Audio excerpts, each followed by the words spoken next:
All right, YouTube. Good morning, good afternoon, good evening, wherever you're watching this from. This is Cops with the Parlay Parlor, and we're back with another day of NBA props, bets, data, and my insights on the slate. It is February 4th, Wednesday. Let's have a brief recap of last night. I do sound like I'm in a better mood because I am. We are finally back in the win column after a rough start to the week. After 1 and 2 nights, we are back. We went 3-1, so close to the sweep again.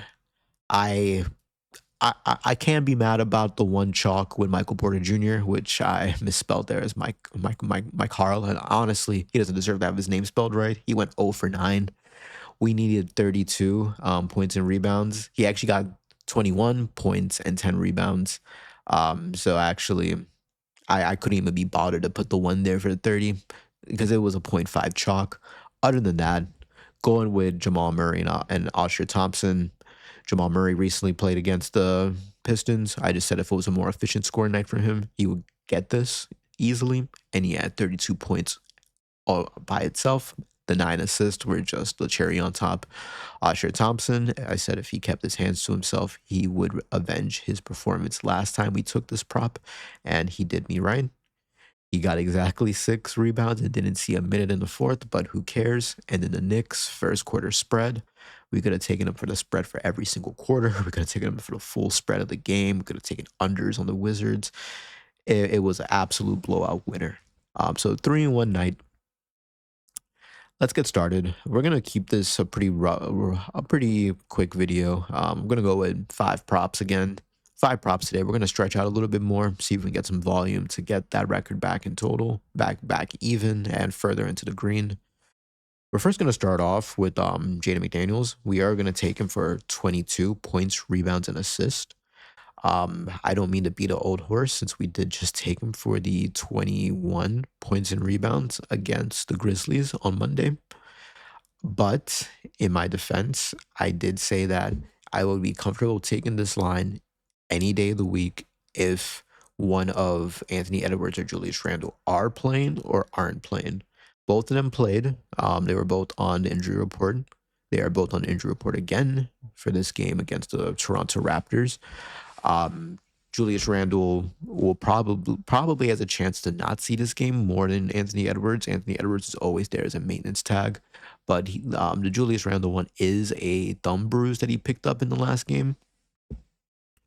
So the idea behind this is if we look in games without Julius Randle and we give Jaden McDaniels his expected minutes of like 28 and beyond, he hits this he hits this in the last 8 out of 10 games. A lot of it is last season, I will admit, but especially when we have a Timberwolves team that has traded Mike Conley. While I'm not saying that Jaden McDaniels will have any of the playmaking duties of Mike Conley, besides Mike Conley was like the 8th man coming off that bench, really necessarily a bench piece and a veteran piece. And the Timberwolves are just honestly in the Giannis race, and they're trying to acquire as much salary as possible. I think they're pretty close, or they're already within the first apron. So let's see what happens. Which is why maybe, but I could speculate that Julius Randle Q tag, I don't think he would be involved in a trade, but you never say never in this modern NBA, especially what happened with Utah and Memphis yesterday. But in terms of Jaden McDaniels, if we just look across his most recent games, he's seen high minutes, low 30s, high 20s in any case. In terms of his field goal percentage or field goal makes, he's a very efficient shooter. He's shooting at a 50% clip, and he's taking up around 10 to 12 shots. He's averaging just under 12 a game. In terms of the rebound opportunities and potential assists, those are always going to be there for him. He is an aggressive player. He's a high energy, high octane player. When the likes of Julius Randle and Anthony Edwards are sometimes, of course, double teamed or aggressively marked, we've seen time and again Jaden McDaniels impose himself on this Timberwolves team and show that maybe he is a very capable fourth option. When we look at props madness and we look at the shooting zones that he likes to shoot in, a very, like I said, very efficient scorer. He can score in all types of styles. He can crash the rim. He can score from above the break. He can shoot from the mid range. He can create his own shot if needed. But if the ball is put in his hands to facilitate and score, we often see that he is capable of doing that. If we look at where the Raptors like to defend the zones from, I think I've mentioned in a previous video that the Raptors kind of play a positionless basketball. They play with a very fluid five. Credit to them. I mean, it's working for them this season. But I think the opportunities will just be there for Jaden McDaniels. He is seeing high minutes. If the likes of Edwards or Randall don't play, he's going to see even more of a role, have more responsibility imposed on him. In terms of the matchup, it is middling. It for the small forward. It is in our favor for the rebounds and assists. And I was initially looking at the rebounds and assists, which I think was at 6.5. It's gone up to 7.5 now. Wouldn't be angry at that, but I just think the PRA, he's not. It's not necessarily he's hot. He is he's efficient. He's playing within his role. This is a team in Toronto where the matchup, I won't say it's enticing, but it's not daunting at all. And again, if we see the likes of Julius Randle not play, if we can filter it some more. There hasn't been any games this season without Julius Randle, but in games last season without Julius Randle, he's hit this at an 80% clip. In 11 out of 13 games. I do hate looking at last season data, but especially with a team like the Timberwolves, which really hasn't changed much at all. They've just gotten which is why I think they made that, which is why I think they've made the trade of dumping Mike Conley's salary over to the Bulls. I think they will try to make a move for Giannis. If they're successful with it, who knows? Um, but Jaden McDaniels, 21.5 points, rebounds, and assists. You could get this at 22.5 points, rebounds, and assists at pretty fair value at DraftKings. I'm going with the 21.5. I'm not that mad at it. I could see myself taking it at 23.5. If I just decide to run it as straights, I will run this as a straight, actually 23.5. But the parlay piece, which I think we're all gonna do. Let's go for the 21.5. You could take just 20 straight up, but then minus 200. That's really kind of, we're losing a lot of value here. Let's move up to our second prop of today. We're gonna go with Amen Thompson.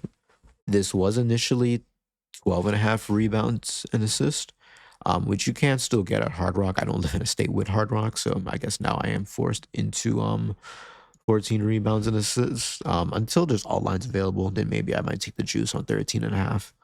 I mean on 12.5. This is my primarily a matchup play. Yes, he's not listed as a small forward, but we know Amen Thompson is pretty much like a chameleon. He can play wherever he is needed, and he has been playing as the perennial point guard for the Rockets this season. This season has Fred VanVleet comes back from his injury. When we look at the most recent data, they've played each other just recently in November, not recently, but relatively a couple months ago, and he soared over this line. When we look at Amen Thompson, there really isn't much to be said here. With Kevin Durant probable, without Kevin Durant, there's more responsibility for him. But this is just, again, with Jaden McDaniels, this is a high usage, high octane player. He's a facilitator. He can cover this relying in either one of these props alone. The rebound opportunities are there. The potential assists are there. He's seeing high minutes. He hasn't been fouling much this season, and even when he has, he still covers this line. He has matured a lot. He's seen a lot more responsibility without the likes of Fred VanVleet.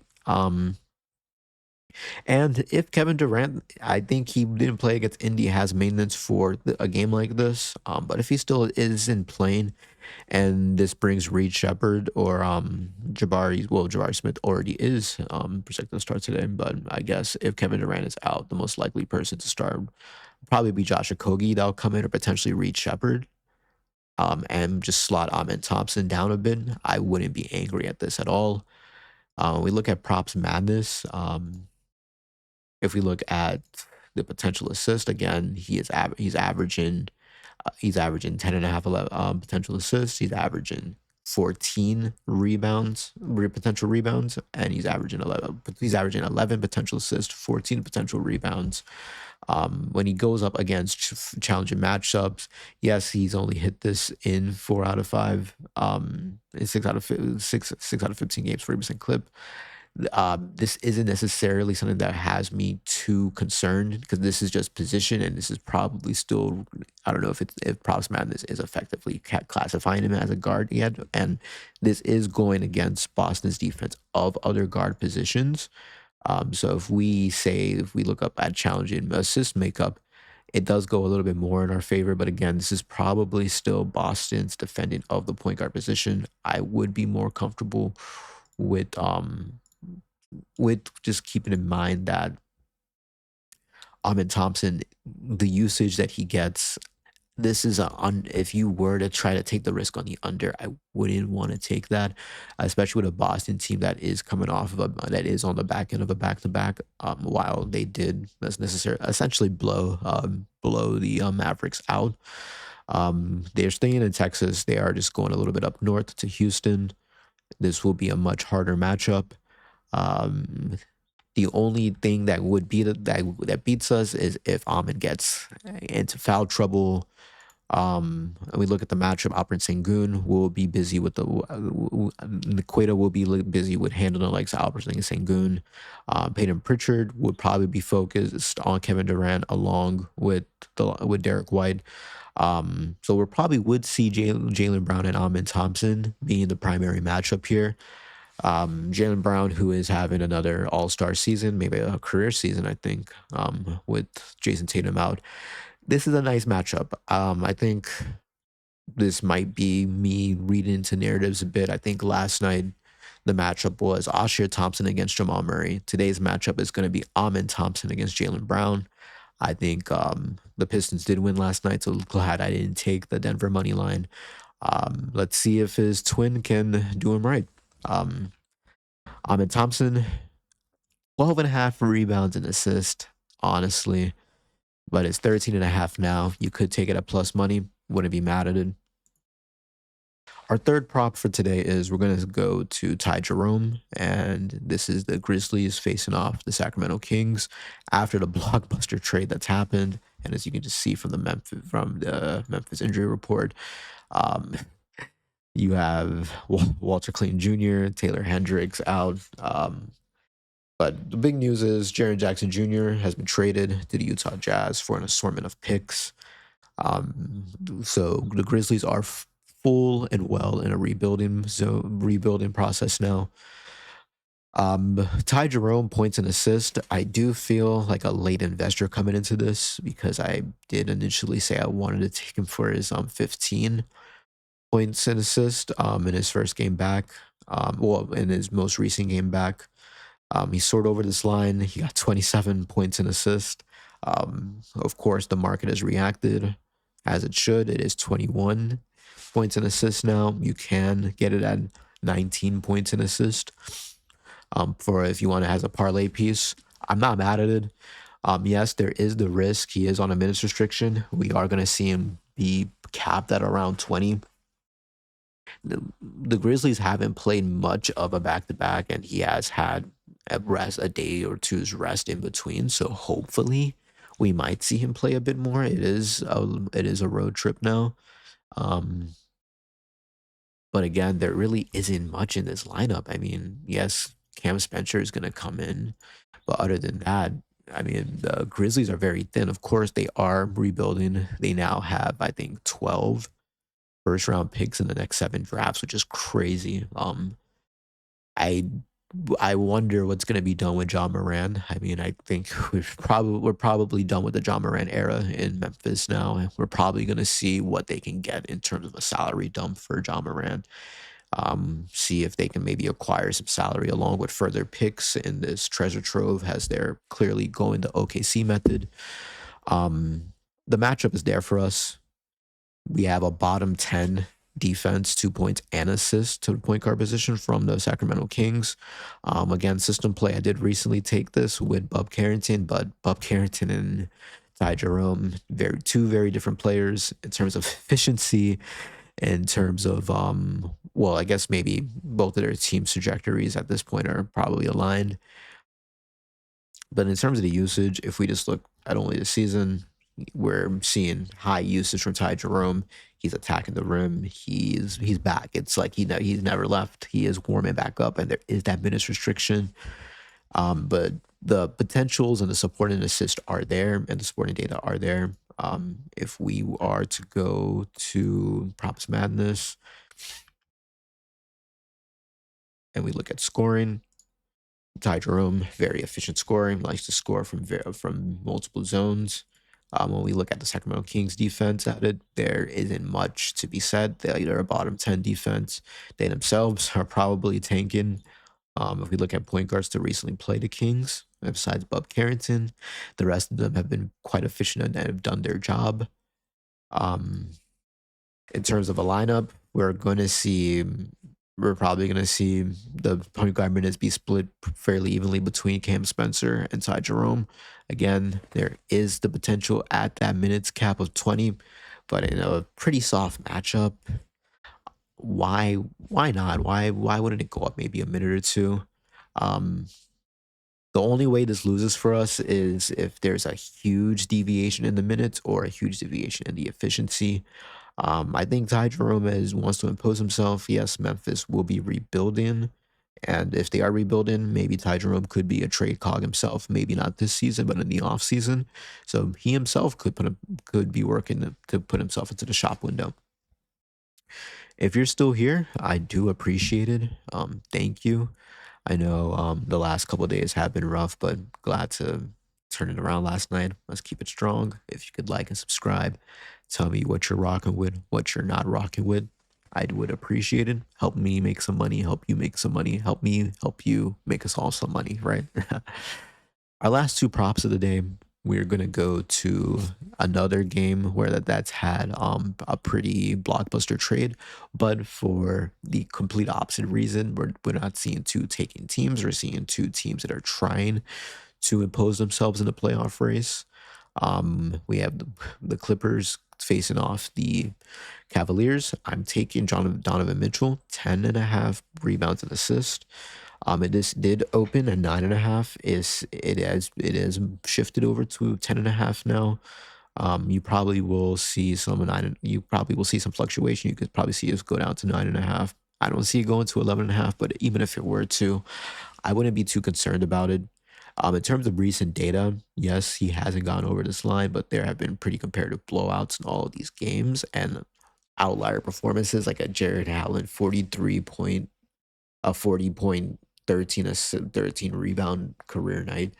Um, when you look at the matchup, the Clippers are a middling defense. They're a bottom 10 and a bottom 15 defense, so allowing rebounds and assists to the point guard position. Um, Especially, well, this might be one of Donovan Mitchell's last game has playing as a point guard or a de facto point guard or long minutes as a point guard. With the trade of James Harden, I could see maybe. Well, let's see. We are talking about a 37-year-old James Harden. Maybe he's quite content with just keeping the playoff streak alive, and he doesn't mind coming out with the second unit. I would theorize that the fact that the Cavaliers have also traded for Dennis Schroeder, and while they still have Lonzo Ball on the books, I can see them try to shift him off. Um, we're probably going to see a backcourt of Donovan Mitchell and James Harden. So for right now, I do see this will be one of the last games one of the last games until James Harden is suited up and ready to play. That we'll see Donovan Mitchell assume the primary facilitating and playmaking duties as the point guard for the team. With that said, when we look at the potentials, I'm surprised with a Jared Allen 40-point game that Donovan Mitchell didn't assist like 20 of those, but that's okay. The supporting data is there. This is a line that you can cover in the potential assist by itself, especially with Darius Garland out. He's been out for some time, so this isn't going to make a difference per se. But this is a line where I was looking at just the assist, but this did shift up to 6.5. If this was just 5.5, I would be okay with the juice. But I'm going to take the rebounds and assists. Like I said, bottom bottom 10, bottom 15 defense to the point guard position. The matchup is there for us. Chris Dunn, we know what Chris Dunn is capable of, but I feel as if you're an efficient scorer, you know what to do. And if you're a high energy guard, like the likes of VJ Edgecombe, which would kind of preview what we're going to be seeing Mitchell go back down in shift two with James Harden coming into the starting lineup, Tyrese Maxey, Jamal Murray, even the likes of Igor Drummond, Isaiah Collier, Luca. If you are a primary facilitator and creator and ball handler, this is a line that would be in your that is in our favor. Um, we have a pretty low total, I want to say. 222 and a half. Pretty wow, it's a pretty interesting. That's a pretty even line. Almost an angel number of a total, right? But low total, low spread. It's just 1.5. This is supposed to be a close. This should be a close game.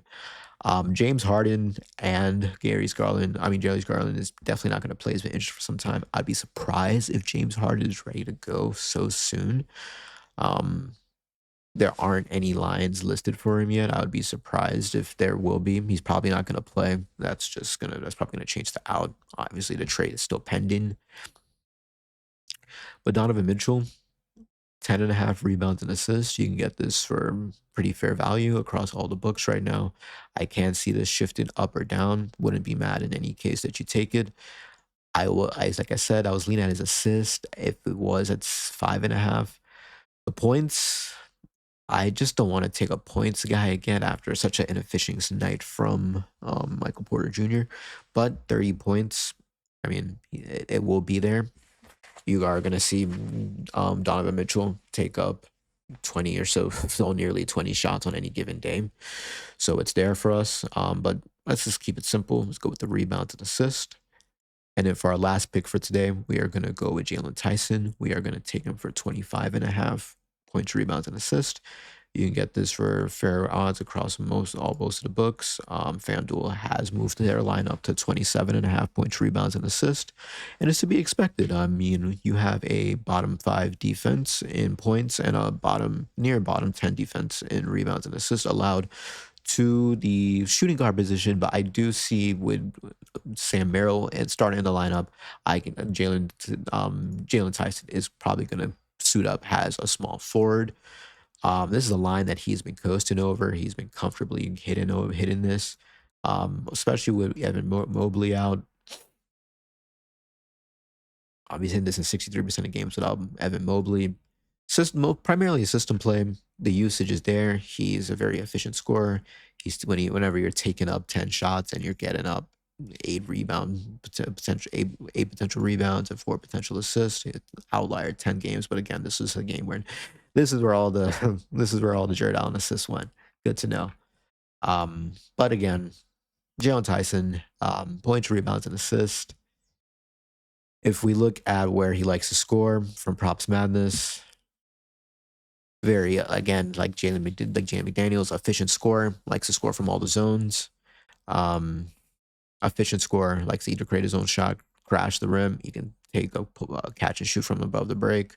He can do he's not too good at the mid range, but just outside of right out, but in the box, he's okay.